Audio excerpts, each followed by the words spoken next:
வணக்கம், welcome to my channel. Bharat karma healing centre சார்பாக ஜோதிடர் நல்ல பிரம்மா பேசுகின்றேன். மேஷராசி அன்பர்களுக்கான ஆகஸ்ட் மாத ராசி பலன்களை தற்பொழுது நாம் காணவிருக்கின்றோம். அன்புள்ள மேஷராசி அன்பர்களே, இந்த மாதம் ஆகஸ்ட் மாதம் கிரக மாற்றங்கள் என்று பார்க்கின்ற வகையிலே ஆகஸ்ட் மாதம் 17ஆம் தேதி சூரிய பகவான் கடகத்தில் இருந்து சிம்மத்துக்கு பெயர்ச்சியாகின்றார். ஆகஸ்ட் மாதம் 18ஆம் தேதி திருக்கணித பஞ்சாங்கப்படி ராகு பகவான் சிம்மத்தில் இருந்து கடகத்துக்கு பெயர்ச்சியாகின்றார். இதுவரை உங்களுடைய ராசிக்கு 3ஆம் இடத்தில் இருந்த சுக்கிர பகவான் ஆகஸ்ட் மாதம் 21ஆம் தேதி அவர் கடகத்திற்கு பெயர்ச்சியாகின்றார். அதாவது மிதுனத்தில் இருந்து கடகத்துக்கு பெயர்ச்சியாகின்றார். ஆகஸ்ட் மாதம் 27ஆம் தேதி உங்களுடைய ராசிநாதனான செவ்வாய் பகவான் நீச்சகதியிலே கடகத்தில் இருந்தவர் உங்களுக்கு யோகக்காரனான சூரிய பகவானின் வீட்டிற்கு சிம்மத்துக்கு பெயர்ச்சியாகின்றார். இப்படி பார்க்கின்ற வகையிலே ஒரு பக்கம் குருவானவர் 6இல் அமர்ந்திருக்கிறார், இன்னொரு பக்கம் சனி பகவான் 8இல் அமர்ந்திருக்கிறார். அது ஒரு வகையில் அஷ்டம சனி பகவான் 8இல் அமர்ந்திருப்பது. ஆனால் மிக குறுகிய நாட்கள் தான் இருக்கிறது. குரு பெயர்ச்சியாக போனது செப்டம்பர் மாதம் 12ஆம் தேதி வரப்போகிறது.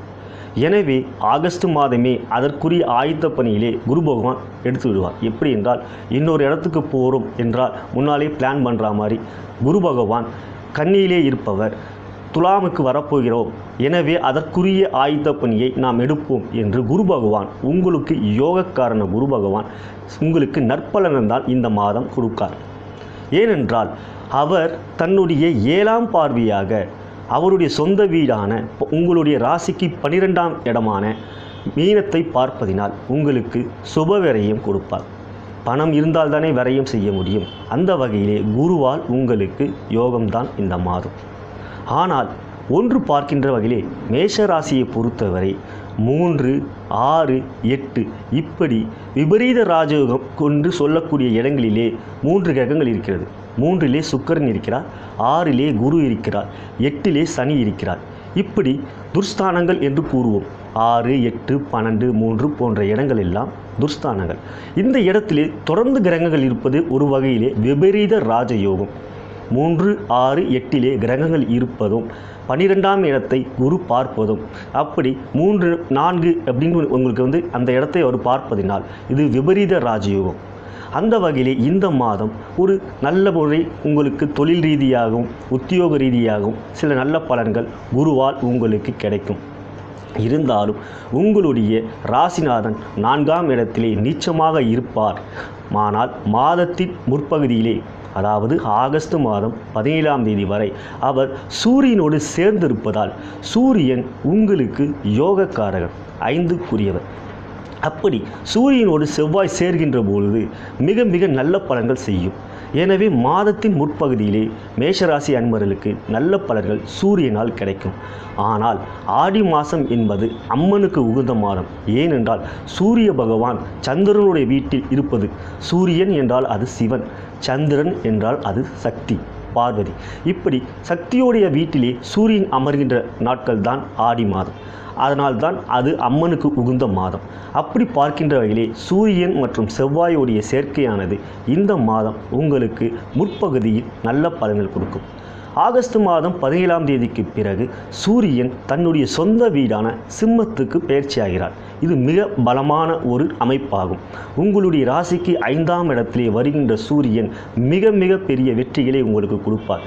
குருவால் ஏற்படுகின்ற தடைகளை அவர் தகர்த்தெறிவார். குருவால் ஏற்படக்கூடிய பிரச்சனைகளை சூரியன் தீர்த்து வைப்பார். மேலும் குருவானவர் மிக விரைவில் நல்ல இடமான உங்களுடைய ராசிக்கு 7ஆம் இடத்துக்கு வர இருப்பதால் சூரியனால் அவர் நன்மை செய்ய வைக்க குரு உங்களுக்கு மிக மிக நல்ல பலன்களை செய்ய சூரியன் நிர்பந்தம் செய்வார்.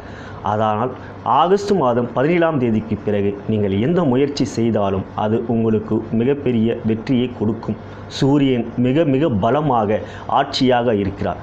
இருந்தாலும் சனியோடைய பார்வை சூரியனுக்கு இருக்கிறது. சனி வக்ரகதியிலே இருந்து 10ஆம் பார்வையாய் சூரியனை பார்க்கிறார். ஆனால் சனியை விட சூரியன் மிக பலமாக இருப்பதினால் அஷ்டம சனியில் உங்களுக்கு ஏற்பட்ட பிரச்சனைகளை எல்லாம் சூரியன் என்ற உஷ்ண கிரகமாகப்பட்டது தகர்த்தெறிந்து மாதம் முழுவதும், அதாவது ஆகஸ்ட் 17 முதல் அந்த ஆகஸ்ட் மாதம் முழுவதும் சூரியன் சனியை கட்டுப்படுத்தி உங்களுக்கு அஷ்டம சனியால் ஏற்படக்கூடிய கெடுபலங்களை தகர்த்தெறிவார். எனவே ஆகஸ்ட் மாதம் என்று பார்க்கின்ற வகையிலே 5ஆம் இடத்திலே அமர்கின்ற புதன் பகவான் சிம்மத்தில் இருப்பதினால் அது உங்களுடைய நட்பு வீடானப்பட்டதால் புதன் பகவான் உங்களுக்கு கெட்ட கிரகம், தீய கிரகம், ஜென்ம பகை என்று எடுத்துக்கொண்டாலும் பொதுவாக திரிகோணத்திலே 5 மற்றும் 9 எந்த ஒரு கிரகம் அமர்ந்தாலும் அவர்கள் நன்மை செய்ய வேண்டும் என்பது நம்மளுடைய சித்தர்கள் கூறியிருக்கிறார்கள். எனவே 5ஆம் இடத்தில் புதன் பகவான் அமர்ந்திருப்பது மிக மிக நல்ல ஒரு விஷயம்தான். அதாவது பூர்வ புண்ணிய ஸ்தானத்திலே புதன் பகவான் அமர்ந்திருப்பது மிக மிக ஒரு நல்ல விஷயம். அவர் உங்களுடைய ராசிக்கு 3 மற்றும் 6க்குரியவர். 3ஆம் இடம் என்பது தைரியஸ்தானம், முயற்சி ஸ்தானம். அவர் 3க்கு 3 என்று அவர் 5ஆம் இடத்தில் இருப்பதினால் மிக மிக நல்ல விஷயங்களை புதன் பகவான் செய்வார். ஒரு கிரகமாகப்பட்டது 3க்கு 3, 5க்கு 5, 9க்கு 9 என்று அவர்கள் இடத்தில் இருந்து அந்த இடத்துக்கு அமர்கின்ற பொழுது அவர்கள் யோகம் செய்யும் என்று ஜோதிட விதி கூறியிருக்கிறது. எனவே புதன் பகவானும் இந்த மாதம் உங்களுக்கு நன்மை செய்வார். எனவே பொதுவாக பார்க்கின்ற வகையிலே உங்களுக்கு இந்த மாதம் வெற்றிகள் மற்றும் சில நன்மைகள் ஏற்படக்கூடிய மாதமாகவே தென்படுகிறது. இதை நீங்கள் பயன்படுத்தி கொள்ள வேண்டும் என்றால் சித்தர் வழிபாடு செய்வது மிக சிறந்தது. சித்தர் வழிபாடு செய்வதனால் கர்மாவில் இருக்கின்ற தீய வினைகளை கரைத்து நல்வினைகளை மேலோங்க செய்வார். அவர் சந்திரனை போன்றவர். அவரை வழிபடுவதன் மூலம் நன்மை ஏற்படும். மேலும் உங்களுடைய ராசிக்கு யோகக்காரகன் யார் என்றால் சூரியன். எனவே நீங்கள் சிவனை வழிபடலாம். மேலும் உங்களுடைய ராசியாதிபதி செவ்வாய்க்கு அதிக்கடவுள் யார் என்றால் முருகப்பெருமான். முருகப்பெருமானை வழிபடுவதும் நன்மையை உங்களுக்கு கொடுக்கும். எனவே இந்த மாதம் உங்களுக்கு மகிழ்ச்சியான மாதம் தான். ஆனால் அஷ்டம சனி நடப்பதினால் வாகனத்திலே செல்லும் பொழுது சற்று எச்சரிக்கையாக இருக்க வேண்டும். அஷ்டம சனி என்பது தீய பலன்கள் கொடுக்கக்கூடிய ஒரு நிலையாகும். 7.5 சனியை விட அஷ்டம சனி தான் மிக மிக கொடுமையான பலன்களை கொடுக்கும். ஆனாலும் உங்களுடைய ராசிக்குரிய செவ்வாயுடைய வீட்டிலே சனி பகவான் அமர்ந்திருப்பதால் மேஷ ராசிக்கு சில பிரச்சனைகளை காட்டினாலும் பெரிய கொடுமை. எனவே இந்த மாதம் உங்களுக்கு ஒரு மகிழ்ச்சியான மாதம் தான். ஏனென்றால் உங்களுக்கு யோகக்காரனாக இருக்கும் சூரிய பகவான் நல்ல இடத்துக்கு வருகிறார். இருந்தாலும் நீங்கள் எதிலும் சற்று கவனம் செலுத்த வேண்டும். சனி பெயர்ச்சி வரை மற்றும் குரு பெயர்ச்சி வரை.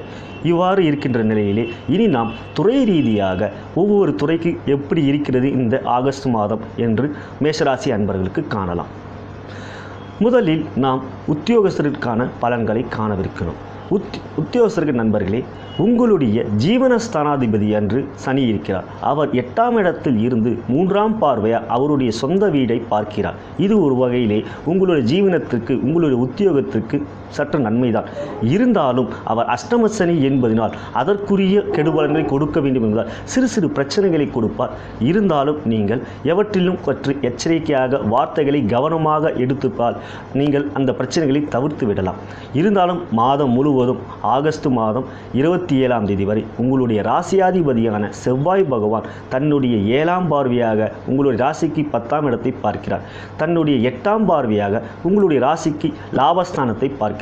இப்படி உங்களுடைய ராசியாதிபதியான செவ்வாய் பகவான் நல்ல இடங்களை பார்ப்பதினால் அவர் உங்களுக்கு நன்மையான பலன்களை இந்த மாதம் கொடுப்பார்.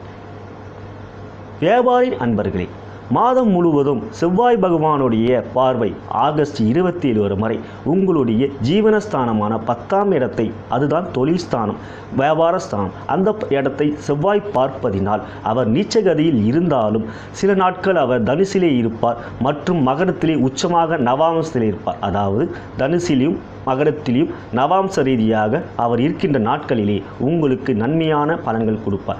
இருந்தாலும் உங்களுடைய ஜனன ஜாதகத்திலே யோக திசை நடக்கிறதா, அது எவ்வாறு தசாபுத்தி நடக்கிறது என்பதை நீங்கள் அறிந்து கொள்ளலாம். அதை அறிந்து கொள்கின்ற பொழுது புதிய முயற்சிகள் எடுப்பதால் என்ன செய்யலாம் என்று ஜோதிடர்கள் கூறும் பொழுது நீங்கள் தாராளமாக புதிய வியாபாரம் தொடங்கலாம், புதிய முதலீடு செய்யலாம். எனவே நீங்கள் ஒரு முறை உங்களுடைய ஜனன ஜாதகத்தை பார்த்து கொள்வதும் நல்லது. மாதம் முழுவதும் செவ்வாயுடைய பார்வை 10ஆம் இடத்துக்கு இருப்பதினால் வியாபாரத்திலே உங்களுக்கு நன்மையே நடக்கும். பெண்களுக்கான பலன்கள் என்று பார்க்கின்ற வகையில் முதலில் நாம் திருமணமான பெண்கள் என்று பார்ப்போம். 7ஆம் இடத்துக்குரிய உங்களுடைய ராசிக்கு யார் என்றால் சுக்கிர பகவான். அவர் 7க்கு 9ஆம் இடமான 3ஆம் இடத்திலே அமர்ந்திருப்பதால் உங்களுக்கு குடும்பத்திலே நன்மையை செய்வார். மேலும் குருவோடைய பார்வையாகப்பட்டது உங்களுடைய குடும்பஸ்தானத்தை, பொதுவாக 2ஆம் இடம் என்பது தான் குடும்பஸ்தானம். உங்களுடைய ராசிக்கு 2ஆம் இடத்தை குரு பகவானுடைய விசேஷ பார்வையான 9ஆம் பார்வையிலே அவர் பார்ப்பதினால் குடும்பத்திலே நன்மையை செய்வார். அஷ்டம சனி என்பதினால் நீங்கள் இறை வழிபாடு செய்வதன் மூலம் அவற்றை தவிர்க்க முடியும்.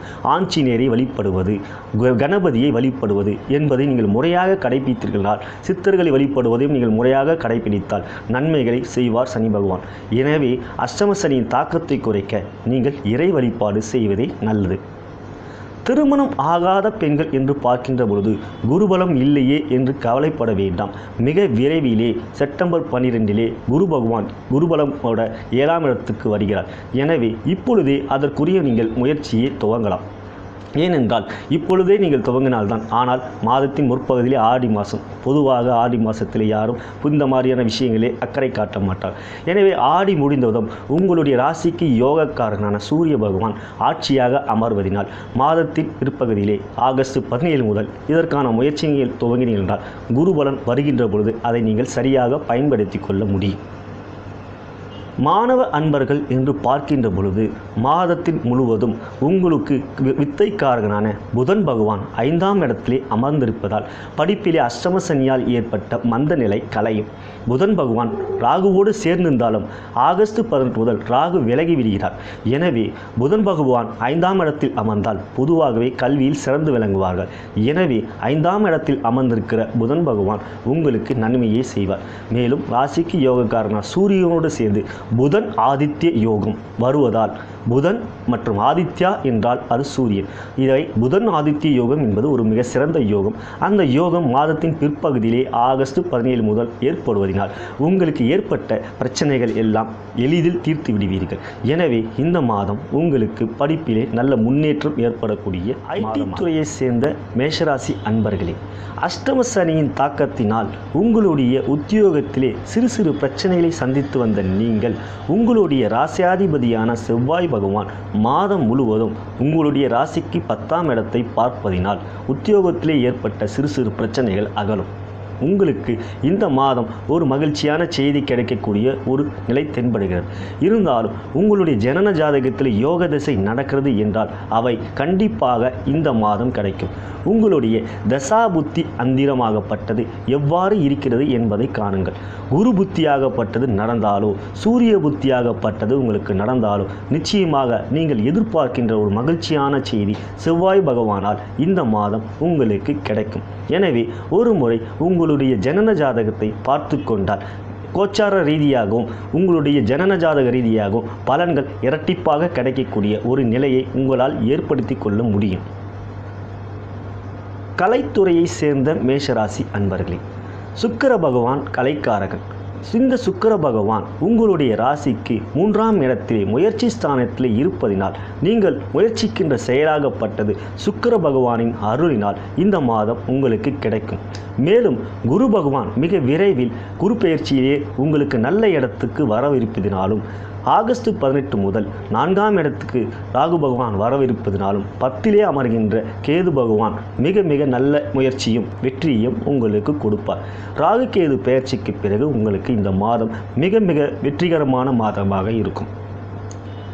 அரசியல் துறையை சேர்ந்த மேஷராசி அன்பர்களே, இந்த மாதம் உங்களுக்கு ஒரு முக்கியமான மாதமாகும். பொதுவாக மேஷராசியில் பிறந்திருப்பவர்கள் அரசியலே ஈடுபாடு கொண்டிருப்பார்கள்.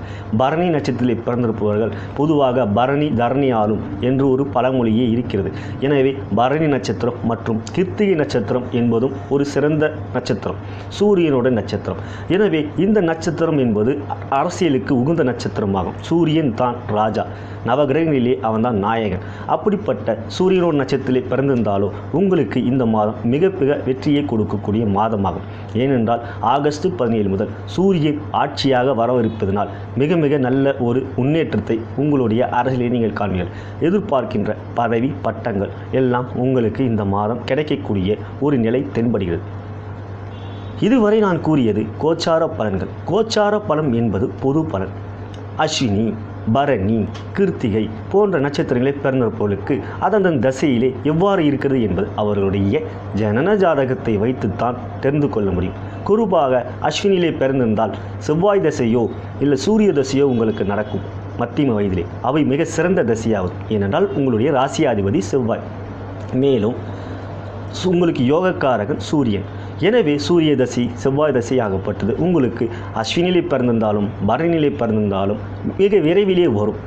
ஆனால் கிருத்திகையிலே பிறந்திருந்தால் பிறக்கும் பொழுதே நீங்கள் சூரிய தசையிலே பிறந்திருப்பீர்கள். இவ்வாறு இருக்கிறீர்களே, உங்களுடைய ஜனன ஜாதகத்திலே எந்த லக்னம் வருகிறது என்பதை அறிந்து கொள்ள வேண்டும். அந்த லக்னத்துக்கு இவர்களெல்லாம் யோகக்காரர்களா, செவ்வாய் யோகக்காரர்களா, சூரியன் யோகக்காரர்களா என்பதை அறிந்து கொள்ள வேண்டியது அவசியமாகும். அப்படி அறிந்து கொள்ளும் பொழுதுதான் அந்த தசையை நீங்கள் சரியாக பயன்படுத்தி கொள்ள முடியும். எனவே உங்களுடைய ஜாதகத்தை வருடத்துக்கு ஒரு முறையாவது நீங்கள் தகுந்த ஜோதிடரிடம் சென்று அறிந்து கொள்ள வேண்டும். என்ன தசா நடக்கிறது, எந்த புத்தி நடக்கிறது என்பது என்னிடம் நீங்கள் கொண்டு வந்தால் உங்களுடைய ஜாதகத்தை நான் துல்லியமாக ஆராய்ந்து அதற்குரிய பலன்களை கூறுவேன். எனவே நான் உங்களுக்கு ஸ்கைப்பிலையும் கூறுவேன் பலன், வாட்ஸ்அப்பிலே வாய்ஸ் சேட்டிலையும் உங்களுக்கு நான் கூறுவேன். எனவே என்னை நீங்கள் தொடர்பு கொள்ள விரும்பினால் கீழே இருக்கின்ற அலைபேசி எண்ணிலே என்னை நீங்கள் அழைக்கலாம். மேலும் வாட்ஸ்அப்பில் என்னை தொடர்பு கொள்ளலாம். எல்லாம் வல்ல குரு உங்களுக்கு எல்லாம் வல்ல நன்மையை செய்வார் என்று கூறி விடை பெறுகிறேன். நன்றி, வணக்கம்.